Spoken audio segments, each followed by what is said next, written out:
A dark shadow was falling over Japan in the fading twilight of the Edo period. Samurai, once so mighty, were now idle and not so sure of their purpose because of a long age of peace. This was a time of great uncertainty. The year was 1844. The country was in a rare age of stability, living under the Tokugawa shogunate.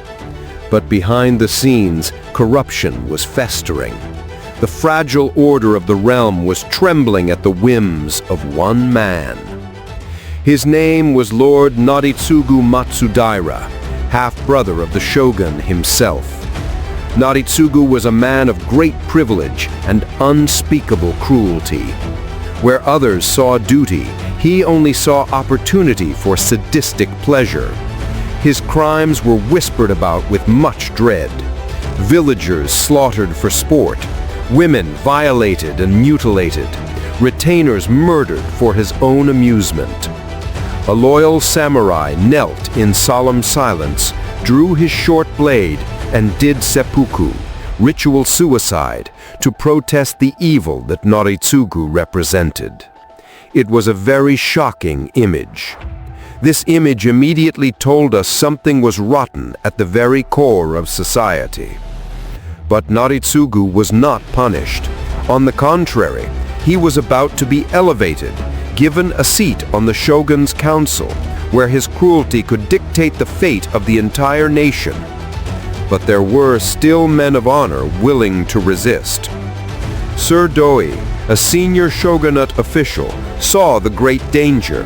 If Naritsugu rose any higher, he could destabilize the whole government and plunge Japan into war. So quietly and secretly, he took action. He summoned me, Shinzaemon Shimada, an aging samurai who once served with great distinction. I was a man known for my integrity and my skill with the blade. He asked me a single question. If you had the chance to strike down a monster, to restore balance to this world, would you do it? For me, this was not simply an order, it was a calling. I accepted without hesitation. This would be my final mission, a last chance to give my life meaning before the age of the samurai fades forever. I began to recruit a band of warriors. Each one was chosen with great care. My loyal nephew, Shinrokuro, who saw in this mission an opportunity for glory and redemption. Kuranaga, a calm, strategic thinker who became the group's second in command. We had skilled swordsmen like Hioki, the youngest of the group, who represented the future of the samurai spirit, and others, each with their own strengths, archers, spearmen, demolition experts, 12 in total. Each man knew the mission was almost suicidal, yet one by one they accepted. The cause was righteous. Their deaths, when they came, would mean something. Standing in our way was Hanbei Kito, Naritsugu's chief retainer and my old rival. Hanbei was no villain. He was a man of honor, duty-bound to protect his lord even if he disagreed with Naritsugu's cruelty. Naritsugu's journey home was the perfect opportunity for his assassination. Rather than face his forces head-on, we chose a remote village along his route and turned it into a fortress of death. We met a young man, Koyota Kigara, a mountain bandit who was kicked out for an affair with his boss's woman. Now we were 13. We dug trenches, rigged houses with explosives, built traps, and practiced our strategy until every man knew his role. The villagers quietly fled, leaving us all alone in a ghost town. I reminded them why they were fighting, not just for revenge, but for the future of Japan.